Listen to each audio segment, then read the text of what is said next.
আসসালামু আলাইকুম। স্বাগতম মার্জানা ফার্মেসির হেলথ টিপসে। আজকে আমরা জানবো ডিরাইজ 20,000 আইইউ ক্যাপসুল অথবা 40,000 আইইউ ক্যাপসুল।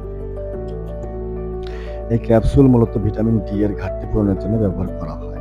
ভিটামিন ডি আমাদের শরীরের হাড়কে শক্ত রাখে, ক্যালসিয়াম শোষণ বাড়ায় এবং হাড় ক্ষয় বা প্রতিরোধ করে। এটি এছাড়াও রোগ প্রতিরোধ ক্ষমতা বৃদ্ধিতেও ভূমিকা রাখে। সাধারণত সপ্তাহে একবার বা মাসে একবার খাওয়ার জন্য ডাক্তার এই ওষুধ প্রেসক্রাইব করেন, তবে ডোজ সবসময় রোগীর বয়স, শারীরিক অবস্থা এবং রক্তে ভিটামিন ডি এর পরিমাণ দেখে চিকিৎসক নির্ধারণ করেন। সতর্কতার জায়গায় কয়েকটি বিষয় মনে রাখা দরকার। যাদের কিডনির সমস্যা, হাই ক্যালসিয়াম লেভেল বা অন্য কোনো সাপ্লিমেন্ট একসাথে চলছে, তারা এই ওষুধ খাওয়ার আগে অবশ্যই ডাক্তারের পরামর্শ নেবেন।